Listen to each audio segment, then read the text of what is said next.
Então, me foi solicitado para que se falasse de atualidades da recuperação judicial. Ou seja, a ideia, né, que o Pedro passou foi não, de repente, focar num único ponto, mas trazer o que teve de novidade, vamos dizer assim, do último congresso para cá, né? Em todo congresso a gente tem abordado esse tema, no primeiro a gente abordou de uma maneira mais ampla, no segundo também uma visão mais geral, aprofundando em um ou outro ponto, falando sobre as novas tendências, sobre o futuro do direito de insolvências. E a missão que o Pedro, e a ideia que o Pedro teve então para esse congresso é verificar o seguinte: Marcos, o que tem de novo, o que tem de mais atual, de mais polêmico do ano passado para cá? Essa é a nossa missão, tá? Dada uma missão como essa, eu já quero preparar todos de que eu vou trazer temas que estão sem solução, né? Absolutamente sem solução. Um deles mesmo, o professor Fábio Lua Coelho escreveu um artigo em que eu fiquei extremamente curioso, né? Qual é a posição do professor Fábio Lua Coelho, porque está todo mundo se degladiando sobre o tema. E qual foi a opinião dele? Análise casuística. O caso, dependendo do caso, a solução é uma, dependendo do outro caso, a solução é outra. Como querendo dizer, pô, pessoal, mas isso é o que a gente já...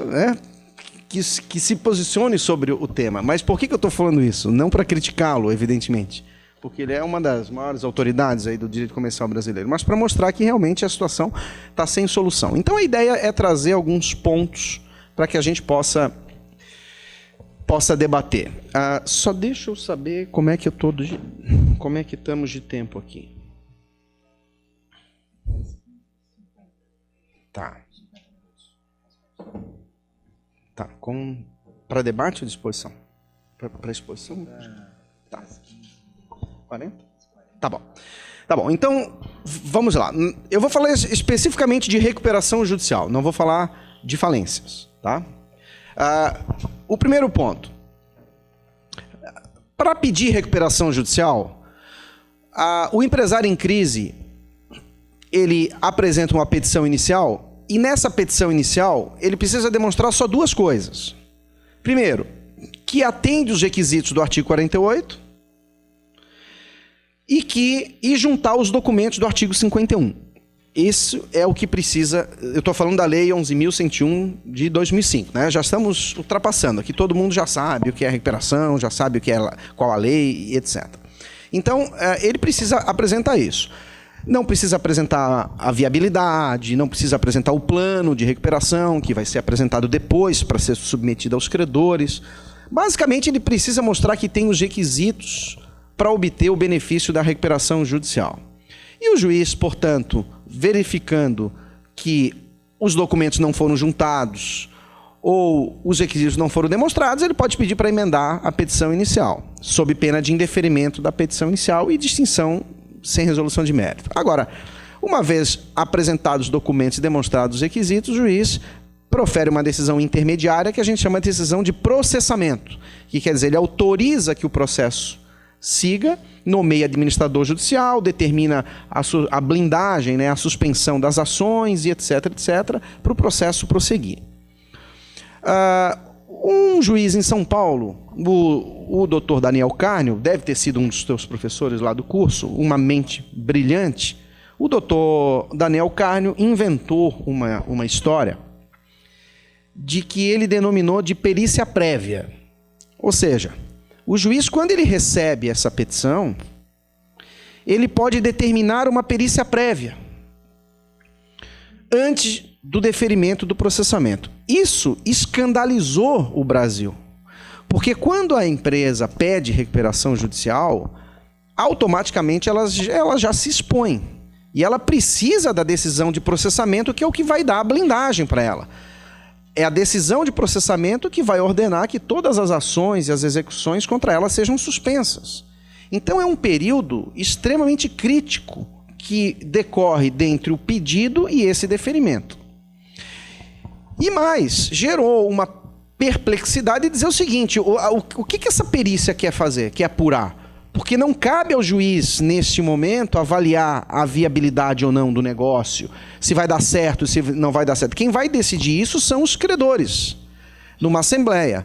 dentro de um dos princípios da recuperação judicial que se chama princípio da solução pelo mercado. É o mercado que vai decidir, e não o juiz. Não cabe ao juiz analisar a viabilidade. Então gerou essa perplexidade do que significa essa tal da perícia prévia. E a moda pegou de tal forma que em vários tribunais desse Brasil, dentre os quais o nosso, as corregedorias passaram a baixar portarias para que então todos os juízes do Estado, isso aconteceu aqui no Tribunal de Justiça de Santa Catarina, o que motivou uma ação, né, uma atuação, uma moção da Comissão de Direito Empresarial, determinando então essa orientação de que o juiz, antes de deferir, deve determinar essa perícia prévia. Isso escandalizou o Brasil. O doutor Daniel Carnio foi constantemente criticado, embora seja uma mente brilhante, e o doutor Daniel Carnio, então, ele se explicou. Ele disse, não, gente, calma, é uma perícia, mas não é bem uma perícia. Então é esse o recado que eu quero trazer para os senhores. Caso alguém um dia se depare com um processo de recuperação judicial, considerando que em Santa Catarina nós praticamente não temos varas especializadas, agora temos na capital, né, tá para nascer em Joinville, mas a esmagadora maioria das comarcas nesse estado não tem vara especializada, então é muito comum que a recuperação caia com um juiz que não é familiarizado com o tema, o juiz reconhece isso. A maioria das recuperações que nós tivemos é sempre a primeira da história do juiz. Então, ao se deparar com isso, o recado que a gente quer trazer é o seguinte, que é uma perícia que não é bem uma perícia. Aí o doutor Daniel Carnio explicou isso para o Brasil inteiro. Nada mais é do que um ato de constatação só. Ele nomeia uma pessoa, que provavelmente ele vai nomear depois como administrador judicial, para verificar se realmente existe uma empresa em funcionamento, né? Porque lá em São Paulo ocorria muito isso. Recuperação judicial nem negócio tinha. Você ia lá no endereço, estava fechado, tinha outra coisa. Então é uma constatação para ver se realmente nós estamos diante de uma empresa que quer se recuperar, do negócio em funcionamento, ou seja, de que existe uma atividade em funcionamento, porque a recuperação não é do empresário, a recuperação é da empresa, ou seja, da atividade. E essa perícia prévia, então, ela serve também para auxiliar na montagem desses requisitos. Ou seja, essa pessoa que ele nomeia, que normalmente é especializado, normalmente será o administrador judicial, ele auxilia ali caso esteja faltando um documento, ou o documento que foi juntado não é bem a contento. Então, para não retardar o deferimento, essa perícia, esse ato de constatação, ele serve, vamos dizer assim, para facilitar o deferimento. Bom, então é basicamente isso que tem se adotado, ou que deveria ter sido adotado, mas infelizmente alguns juízes, por não ser familiarizados e sem demérito algum, acabam seguindo à risca a tal da perícia prévia. Então nós tivemos aí um caso em que o juiz intimou as partes para apresentar quesitos, né?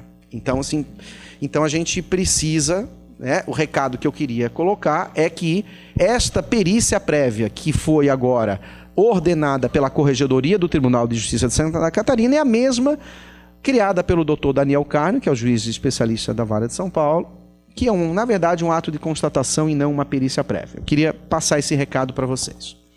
Segundo ponto, contagem de prazos. Nós sabemos que a Lei de Falências e Recuperação, ela tem normas de ordem material e de ordem processual, né? A recuperação, a falência é um processo também.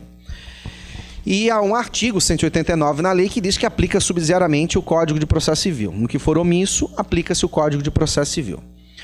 E nós sabemos também que o Código de Processo Civil de 2015, ele mudou as regras de contagem de prazo. Então ele estabelece que os prazos de direito material, os prazos materiais, eles correm em dias corridos, e os prazos processuais apenas em dias úteis.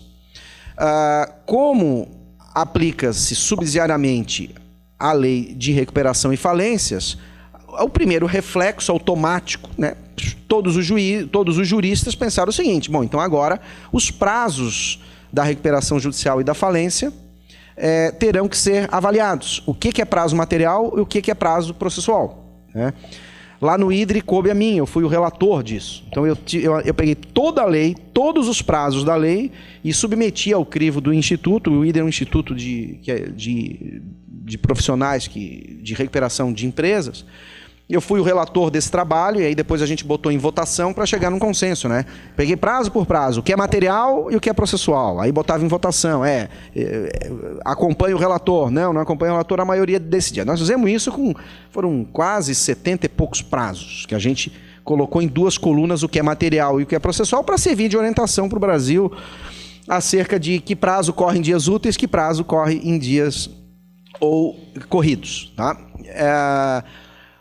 Porém, essa discussão ela não tem sido conduzida totalmente ou à unanimidade dessa forma.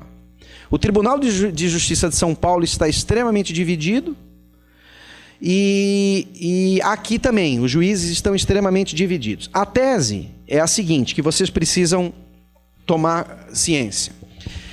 A tese é assim, embora a lei diga que aplica subsidiariamente o Código de Processo Civil, o fato é que quando o legislador, lá em 2005, expediu a lei, lá não existia regra de prazos corridos ou dias úteis. Todos os prazos eram corridos, né? Claro, salvo-se o primeiro dia útil, aquela regrinha do primeiro dia útil, só, mas no mais os prazos são corridos.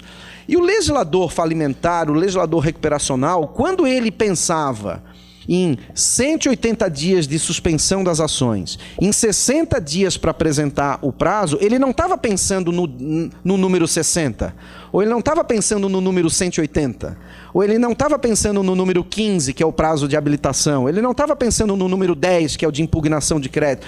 Ele pensava no período. Este período é razoável para que... Por exemplo, o prazo de suspensão das ações é um período razoável para que o empresário possa apresentar um plano e ele submetido ao crivo, para que os credores também não fiquem engessados muito tempo. Então ele pensou, a lógica era aquele período. E aquele período pela legislação vigente era prazos corridos.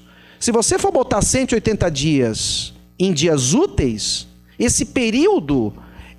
ele vai aumentar sobremaneira e vai gerar um desequilíbrio naquilo que o legislador pensava na época. Ele pensava num período, ele não pensava no número 180. E, de repente, os pensadores de recuperação judicial começaram a lançar essa tese, de que, nada obstante essa regra de que aplica subsidiariamente o Código de Processo Civil, deve correr em dias corridos, porque o legislador da recuperação judicial quer aquele período e não necessariamente aquele número. Essa tese ganhou corpo, e ela ganhou vez no Superior Tribunal de Justiça, por uma recente decisão do ministro Luiz Felipe Salomão, que encampou esta segunda tese. Ele encampou de que o legislador da recuperação judicial, quando foi expedida a lei, ele queria que o prazo fosse em dias corridos e não em dias úteis. Nada obstante, repito, a existência de uma regra que diz que aplica subsidiariamente o Código de Processo Civil. Eu quero chamar a atenção muito desse tema, porque eu estou falando de prazo. E prazo é um assunto extremamente delicado no processo. Na recuperação judicial, mais ainda, porque nós temos alguns prazos que, se forem desobedecidos, a consequência é a decretação da falência. O prazo de 60 dias para apresentar o plano, se não for apresentado, é falência, né? O prazo de cumprimento de plano, se não for cumprido, é falência. Então nós temos alguns prazos extremamente delicados, o que acaba aterrorizando, né, gerando uma incerteza em quem atua na área. O prazo de suspensão das ações é extremamente delicado. Quando que a ação vai ser suspensa? Eu tenho uma ação em curso, muitas vezes com leilão marcado, não deu tempo da assembleia acontecer, não por culpa do devedor, mas porque o trâmite, o cartório não é acostumado, o juiz não é familiarizado, os 180 dias começam a chegar e o devedor fica desesperado. Ele não pode passar 180 dias porque aquela ação trabalhista extremamente delicada vai retomar o seu curso. Então, saber se o prazo é dia útil ou dia corrido é um assunto de extrema relevância. E eu estou aqui trazendo um recado para todos os senhores, para que as recuperações judiciais sejam organizadas todas com dias corridos, porque essa é a tendência do moderno direito recuperacional. Não apostem em dias úteis. Não apostem em dias úteis, em hipótese alguma, porque a chance disso ser questionado mesmo depois do decurso do prazo, ela é gigantesca. O que tem acontecido é que alguns juízes mais familiarizados, quando ele defere, ele já diz, dias úteis ou não. Sabe o que eu faço? Eu não obedeço o juiz. Eu vou nos dias corridos. Por quê? E se essa decisão do juiz é recorrida? E se alguém recorre dessa decisão?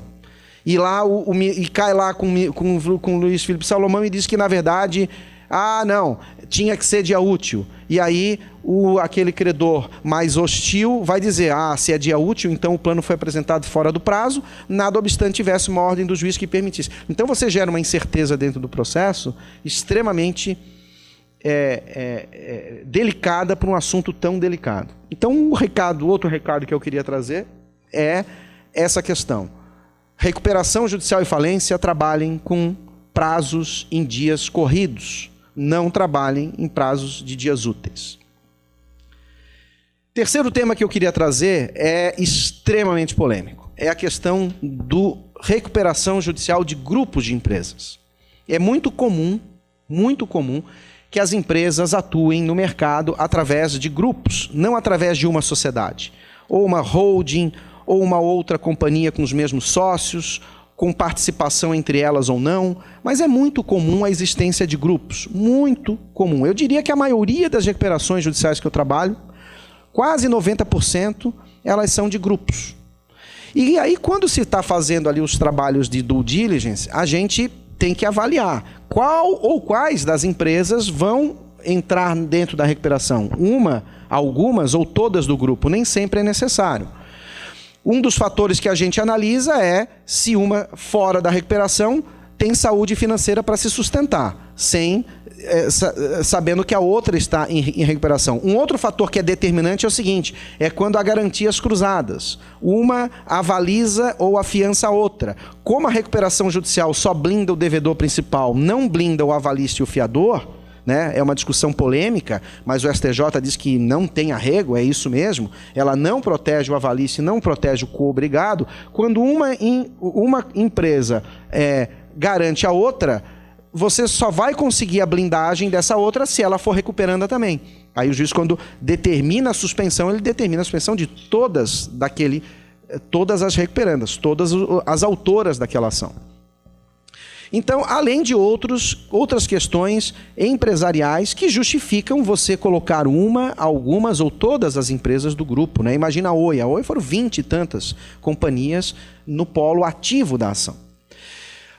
Então, a primeira discussão que teve, ela já está ultrapassada, já foi bem acolhida, é se é possível colocar mais de uma empresa no polo ativo da ação. Se convencionou que sim, sob uma condição de que realmente haja um grupo, de fato ou de direito. Então não há necessidade da configuração de que realmente uma participe da outra. Tem duas com os mesmos sócios, estando sob a mesma administração, sob o mesmo controle gerencial e etc, configura-se grupo. Qualquer modo de demonstrar o grupo, ainda que não formal, é aceito. Mas o primeiro requisito é que realmente seja isso. E segundo é que a natureza jurídica desse litisconsórcio é um litisconsórcio ativo e facultativo. Tá? Isso é importante. Ou seja, é o devedor que opta em colocar uma, duas ou três ou quatro ou todas. E isso não pode ser uma imposição do juiz. É diferente da falência. Porque a falência é uma execução coletiva contra o devedor. O que a gente percebe na falência é o juiz decreta a falência de uma e procura estender os efeitos para os outros. Aqui não tem como uma ou duas pedem recuperação e o juiz obrigar que outra também entre na recuperação. Por quê? Porque o litisconsórcio é facultativo, não é necessário, não é obrigatório. No Brasil, ninguém pode ser recuperando se não quiser. A decisão de pedir recuperação judicial é do devedor e só do devedor. E nem todos os países é assim, mas no Brasil é assim. Então a primeira questão que se coloca é isso. Ele é um litisconsórcio ativo, facultativo. Bom, na prática surge um outro problema. Então, se eu tenho várias companhias no polo ativo da ação, como que eu vou tratar o quadro geral de credores? É um quadro geral de credores para cada companhia ou um quadro uno, onde eu coloco todos os credores, né? Junto num único quadro. E se eu juntar num único quadro, nós sabemos que o plano é aprovado pela maioria dos credores de cada classe. Então, o que é a maioria da classe 3? Se é um só, é a maioria de todos os credores de todas as companhias do grupo. Isso se nós dermos o tratamento uno. Agora, se a gente decantar, é um quadro por companhia, então a concepção de maioria é diferente, né? Porque eu tenho a classe 3 da companhia 1, a classe da companhia 2, a classe da companhia 3. Então, a determinação da maioria muda sobremaneira. O poder de voto do credor muda sobremaneira, porque o credor que pode ter a maioria em relação a uma companhia, se o crédito dele estiver no bolo, o poder dele é pulverizado. Por exemplo, se considerando uma, o crédito dele representava 30%, ele tinha 30% de voto. Agora, no bolo, o crédito dele representa 5% do bolo. Então, o crédito dele o poder dele é pulverizado se você o considera dentro do todo ou não. Então, essa é a relevância de saber se deve ter um quadro uno e uma assembleia una, ou um quadro fragmentado e várias assembleias, embora no mesmo evento, juridicamente várias assembleias. No início, como essa questão de grupo não é prevista em lei, ela acontecia de forma una. Um único quadro, uma única assembleia, os créditos eram pulverizados. E agora eu vou lançar para vocês, dependendo da situação que vocês tiverem, as teses contrárias e a favor dessa posição.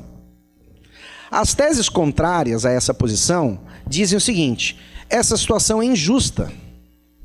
Porque eu, credor, quando eu fui conceder crédito, e conceder crédito é emprestar dinheiro, fornecer a prazo, qualquer forma em que você confira um tempo entre a prestação e a contraprestação, você tem crédito. Se concede crédito a quem se confia. Então a gente diz no jargão do mercado assim, ó, eu vou analisar o rating daquela pessoa que eu vou conceder crédito, as condições econômicas e morais para saber se ela é digna de eu conceder crédito. Quando eu fui conceder crédito para uma companhia, eu analisei o rating desta companhia aqui. Desta. Ela tinha condições, ela tem ativos, ela tinha um cadastro bom no Serasa, SPC, não tem nenhuma ação. Tá ótimo, eu vou fornecer a prazo, eu vou emprestar dinheiro para esta companhia. E, de repente, eu sou surpreendido com uma recuperação judicial em que envolve todo o grupo, e, de repente, o meu crédito vai ser pulverizado com outras companhias que têm uma gama de credor muito maior, que tem poucos bens, ou seja, o meu crédito já não vai estar mais tão garantido assim, porque a companhia para que eu emprestei bem para que eu emprestei dinheiro tem bens, mas a outra já não tem, e os bens vão ter que garantir o grupo todo, ou seja, o credor se vê numa situação de desprivilégio. Ele foi preterido nessa análise de rating. E isso, então, passou a ser visto como uma situação injusta. De modo que jogou-se no judiciário a seguinte questão: uma coisa é a consolidação processual. A processual é possível, litis, consórcio, ativo, facultativo. Outra é a consolidação material ou substancial. Se deve unir tudo no mesmo quadro, numa única assembleia. E isso se passou a discutir com esse discurso de credores que passaram a se preparar tecnicamente e lançar essa discussão dizendo que isso é uma situação absolutamente injusta. E esse argumento passou a ganhar força no judiciário. Hoje não se dá mais para falar de projeto de lei, de reforma, porque tem vários projetos de reforma. E os últimos projetos foram lançados pelo último governo, que a gente sabe que é um governo que enfraqueceu. Então qual vai ser o projeto de reforma da lei? Esses que estão aí? Ou vindo um novo governo, surgirão outras equipes de trabalho para fazer? Então é difícil falar hoje qual o projeto mais forte que vai passar no Congresso Nacional. Mas os projetos relevantes que foram criados estavam caminhando para uma situação de que a consolidação material depende da vontade do credor. E isso aconteceu, por exemplo, na recuperação judicial da Oi. O que o juiz determinou? Que eu tenho que considerar um quadro por companhia. Antes de botar o plano em votação, os credores individualmente, por companhia, só considerando aquela companhia, é que vão decidir se eles aceitam ou não aceitam a consolidação material. Então, se os credores da companhia 1, na sua maioria, aceitam, ótimo, vai lá para a consolidação material. Se os credores da companhia 2 não aceitam, então pega aqui, o plano vai ser só dessa e votado só em relação a essa. E assim por diante. Então, haveria uma votação por todas as companhias, para que então se decida se há consolidação material ou não. Aí depois o plano é posto em votação. Isso aconteceu na Oi. Pela bênção, pela graça de nosso Senhor Jesus Cristo, todos concordaram com a consolidação material. E aí, agora eu vou colocar o argumento contrário, porque daí eu já estive do lado de cá, né, na posição de devedor, onde a juíza gostou dessa ideia, eu quero igual ao que aconteceu na Oi. Eram 4 companhias, eu quero um quadro por cada um, e cada um vai decidir isoladamente. Aí eu fui lá no gabinete dela e disse, bom, doutora, primeira coisa, a senhora vai ter que criar um código de processo. Como assim? Sim, a senhora vai ter que criar uma lei processual, porque isto não está na lei. Então eu vou lhe fazer algumas perguntas que eu quero ver como é que a senhora responde. Por exemplo, quórum de instalação, eu considero isolado ou considero junto? Ela, pois é, não está na lei. Então a senhora vai ter que definir, porque eu tenho um quórum mínimo de instalação de assembleia. Então eu tenho que considerar todos os credores, eu tenho que considerar isolado. Eu não sei, então a senhora pense, porque a senhora vai ter que decidir. Segundo, e se uma concorda e outra não? A senhora vai fragmentar o processo, porque é um processo só. Então a senhora vai marcar uma outra assembleia para uma, porque essa vai continuar em relação à outra. E aí a senhora vai marcar uma outra assembleia para uma? Não sei. Pois é, como são 4 companhias, a senhora, o que eu posso ter? Uma assembleia continua e eu vou ter que ter outras 3 no outro dia. É a senhora que vai ter que decidir isso, porque isso não está na lei. E mais, quem que vota em uma, quem que vota em outra e quem que vota em outra? A senhora tem que decidir. Ela diz, isso para mim é o mais fácil. Este credor vota para aquela companhia da qual ele é credor. E ele não vota naquela companhia da qual ele não é credor. Aí assim, tudo bem, mas eu tenho uma lei que se chama CLT, que diz que as obrigações perante as dívidas trabalhistas, em caso de grupo, são solidárias. Então o funcionário João não é credor só da companhia 1, ele é credor de todas as companhias. Então ele vai poder votar em todas as companhias? Não sei, pois é, mas então a senhora vai ter que decidir isso. E outra, e quando o banco tem uma outra como aval? Então ele é credor de 2. Ele é credor de um e não é credor de outra.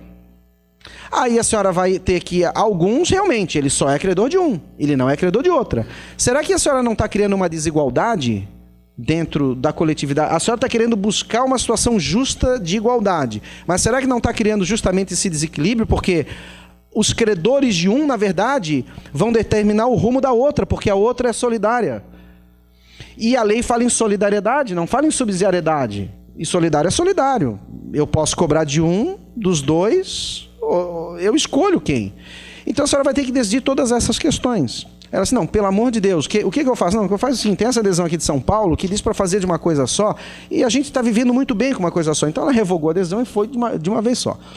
Tá? Onde é que eu estou querendo chegar? Essa situação não está resolvida no judiciário brasileiro. Não está resolvida. Os grandes exemplos de recuperação vêm das varas de São Paulo. Por quê? Porque lá eu tenho a vara especializada e os juízes só fazem isso. O Dr. Marcelo Sacramone respira isso todos os dias. O Daniel Kahneman respira isso todos os dias. Por isso que a gente cita muito o nome deles aqui. Eles são os professores desse Brasil. Né? O Sacramone acabou de publicar uma obra maravilhosa pela Saraiva. Então, eles são pensadores do direito de recuperação. Além disso, eles têm a experiência dos casos, então realmente as coisas saem de lá. O Daniel Kahneman está com uma tese que, com todo respeito, eu não consigo acompanhar. Falei para ele assim num congresso, ele é muito gentil, dizendo que o seguinte: a consolidação material ou não depende do caso em se ficar configurado as hipóteses de desconsideração da personalidade jurídica. Assim, como assim? Claro, se ficar demonstrada a confusão patrimonial entre as companhias, então tem a consolidação material. Se não ficar caracterizada a confusão patrimonial, então não tem a consolidação substancial. Assim, mas, professor Daniel, a desconsideração da personalidade jurídica, o pressuposto da desconsideração da personalidade jurídica é abuso da personalidade. É uma má conduta. É uma penalidade para uma má conduta. Ou seja, quem confunde o patrimônio de dois é penalizado com a corresponsabilização.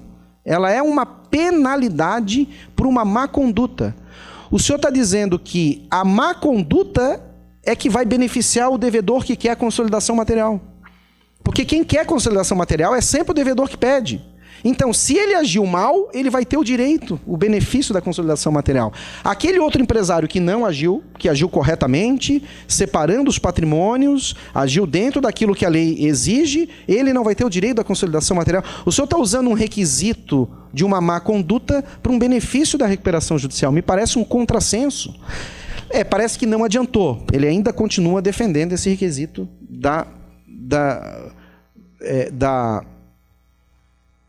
desconsideração da personalidade jurídica. O doutor Marcelo Sacramone recentemente disse que essa adesão cabe ao juiz e não aos credores. Melhor. Fico mais tranquilo. Porque fazer várias assembleias fragmentadas, nós vamos encontrar uma situação de desequilíbrio por conta de tudo isso que eu estou colocando para vocês.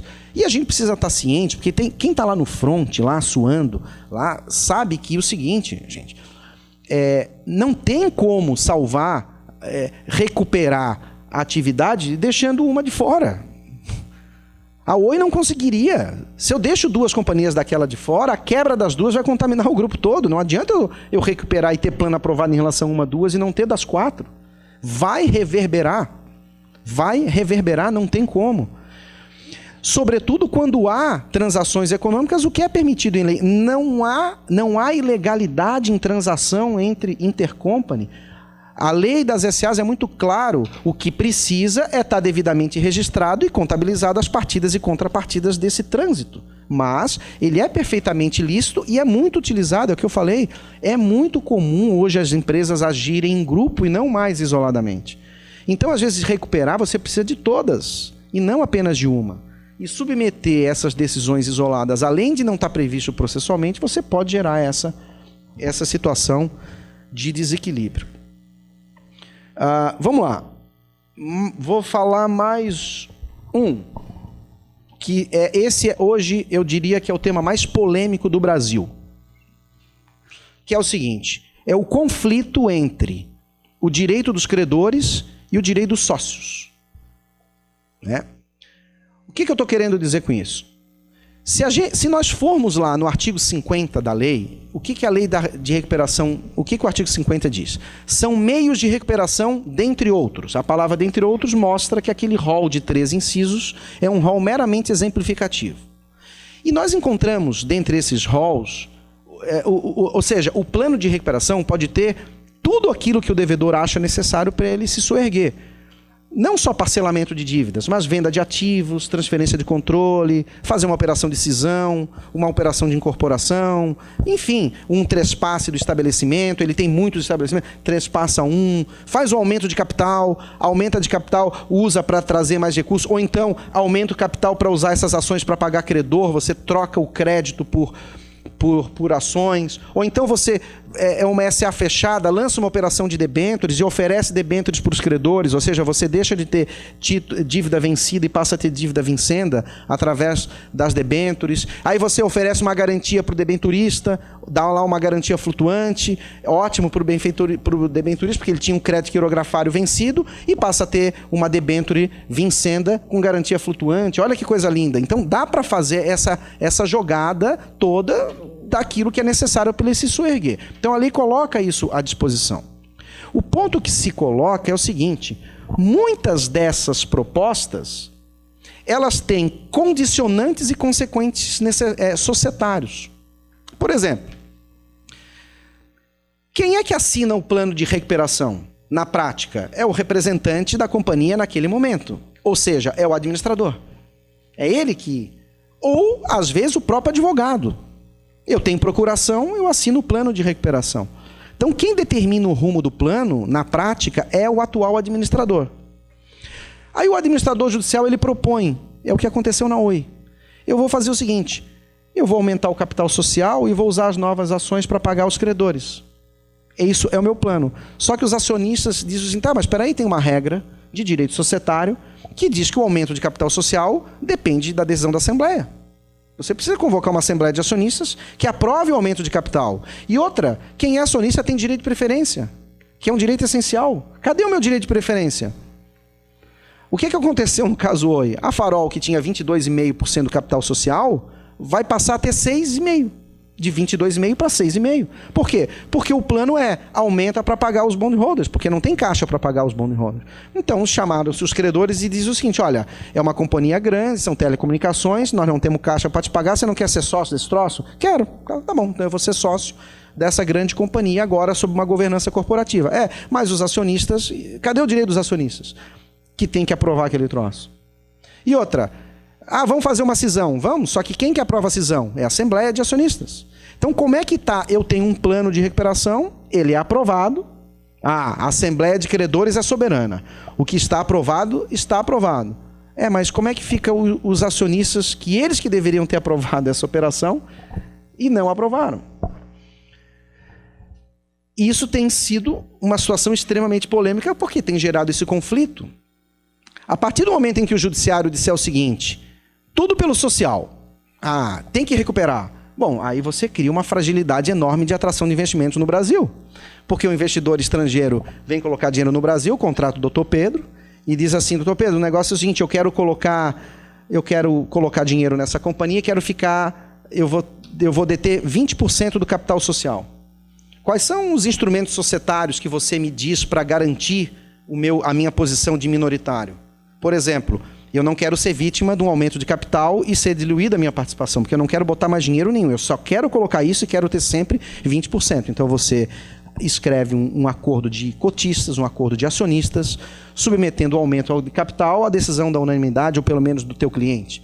Você tem uma regra que diz que você vai nomear pelo menos um dos administradores. Você coloca isso em instrumentos societários que dê certeza e garantia do investidor. Não é isso que você vai fazer no teu escritório? Você não faz isso todos os dias? Não, mas daí, se pedir recuperação judicial, tudo isso cai por terra. Porque o que vale é o social e a decisão dos credores. O que aconteceu no caso da Daslu? Aconteceu exatamente isso. Qual é o maior ativo da Daslu? O maior ativo da Daslu é a marca Daslu. A marca Daslu, aquela loja de grife de São Paulo, a marca é o ativo. O investidor veio, 20%, então ele tinha uma regra societária que diz assim, se a marca for vendida, só pode ser vendida com a minha autorização também, porque eu sou minoritário. Então, eu tinha um acordo de cotistas. A Daslu pede recuperação judicial, os administradores colocam no plano a venda da marca. O plano é aprovado e a marca vai ser levada à venda. Os acionistas dizem, não, mas espera um pouquinho, essa regra não pode. Eu tenho um acordo de cotistas que diz que isso não pode ser levado à venda sem a minha autorização. O que o Tribunal de São Paulo falou? Não, prevalece a ordem dos credores. A Assembleia dos Credores é soberana. E a marca da Daslu foi vendida. E o minoritário lá, o teu cliente, que tu disse para ele, eu garanto que as regras societárias no Brasil existem, fincou no pincel lá, estão falando sozinho, né? Então, este é um tema dos mais polêmicos no Brasil hoje. Por quê? Porque a tendência com que se olha os interesses é o seguinte: o sócio, o interesse do sócio se confunde com o interesse do devedor. E não é o interesse do devedor que deve prevalecer. O que deve prevalecer é o interesse social. Mas, gente, nem todo sócio é sócio. Existe sócio e sócio. Existe sócio que é majoritário de uma sociedade limitada. Esse sócio é tão sócio quanto aquele que detém uma ação que comprou na Bolsa de Valores, que tem uma posição minoritária. O sócio minoritário é tão sócio quanto o sócio controlador? É, mas os interesses são diferentes. As agruras de uma falência atingem todos os sócios do Brasil na mesma igualdade? Evidente que não. Existe aquele sócio que tem aquele negócio que ele depende dele para viver. Existe aquele outro, que é o cliente do Pedro, que diz assim, não, eu coloco esse dinheiro e se perder eu perco isso daqui. Eu sou um investidor de mercado. Existe aquele outro que, ao invés de aplicar em renda fixa, eu vou comprar um pouquinho de ações na bolsa e automaticamente eu me torno sócio. Existem sócios com inúmeros interesses, mas a lei brasileira trata sócio como se fosse sócio. Sócio é sócio. Sócio está ligado ao devedor. Como é que a lei distingue o sócio? É o sócio credor ou o sócio não credor? O sócio não credor não vota. E o sócio credor tem o direito de voto tolhido expressamente pela lei. No Brasil, o acionista, o sócio, não apita no processo de recuperação. Diferente nos Estados Unidos, que tem o que eles chamam de Equity Security Holder, é uma classe de sócios. Os acionistas votam o plano de recuperação. Por quê? Porque eles também têm interesse, né? Eu sustento uma tese, né, é muito única, tá, Pedro? É muito única, recebam isso com ressalva, de que é o seguinte: o direito societário sempre enxerga assim, ó, sócio com seu patrimônio. O patrimônio do sócio é um patrimônio individual. E o patrimônio da sociedade é um patrimônio social. O patrimônio do sócio tem a garantia constitucional da propriedade individual, artigo 5º da Constituição. O patrimônio da sociedade tem a proteção da função social da propriedade, artigo 170 da Constituição. Então eu tenho a propriedade individual e tenho a propriedade empresarial. Essa é função social da propriedade e essa é função individual da sociedade. Pois bem, e as ações e as cotas são de propriedade de quem? Do sócio. Cotas e ações, eles são propriedades individuais ou propriedades empresariais? Elas são o canal condutor do investimento. É pela cota e pela ação que o devedor, que o sócio entrega um patrimônio e recebe essa contrapartida. O direito do sócio, o patrimônio do sócio é o canal condutor entre a propriedade individual e a propriedade empresarial. E, portanto, de que lado que ele tem que estar? Sócio, cotas e ações. Para eu encerrar, cotas e ações, dentre a moderna divisão dos bens no direito, porque classicamente o direito, eu vou parar de filosofar, o clássico direito civil dividia os bens entre móveis e imóveis. Aí você tem toda uma regra entre móveis e imóveis. Modernamente você tem entre tangíveis e intangíveis, ou seja, os bens materiais e os bens imateriais. Será que essa divisão é relevante para o direito empresarial moderno? É irrelevante. Pouco importa se o bem é material, é imaterial, é móvel ou imóvel. O relevante para o direito moderno é se o bem é de consumo ou ele é de produção. Aí ele merece um tratamento jurídico diferente. Os bens individuais de consumo merecem um regime jurídico. E os bens de produção, eles merecem outro regime jurídico. Aí, essa diferenciação é a diferenciação relevante no direito empresarial moderno. E aí eu digo, cotas e ações é bem de consumo ou bem de investimento? Cotas e ações é bem de consumo, ele é a representatividade de um investimento. Portanto, cotas e ações são bens de propriedade de função social empresarial e não função individual. Portanto, o direito societário, ele não pode ser desprezado pelo direito recuperacional. Se nós perdermos essa harmonia entre o direito recuperacional e o direito societário, nós vamos gerar uma outra enorme insegurança jurídica no Brasil, de imprevisibilidade e de incerteza de investimentos. Mas, infelizmente, hoje, as primeiras decisões que estão surgindo, não só em primeira instância, quanto em segunda instância, é de fazer prevalecer a Assembleia de Credores que aprova um plano de recuperação em detrimento do interesse dos sócios, sob a visão de que a figura do sócio é a mesma figura do devedor, quando nós sabemos que, na prática, nem sempre isso acontece. E aí, sim, pode fazer sentido, para eu encerrar, a visão do professor Fábio, quando diz que a solução é a análise casuística. Existem sócios e existem sócios. Então, em determinada situação, merece uma solução, em outra situação, merece uma outra solução. Teria uns 15 aqui, mas eu acho que é isso aí que eu trouxe para dar um pouco para apimentar um pouco a nossa discussão, gente. Obrigado.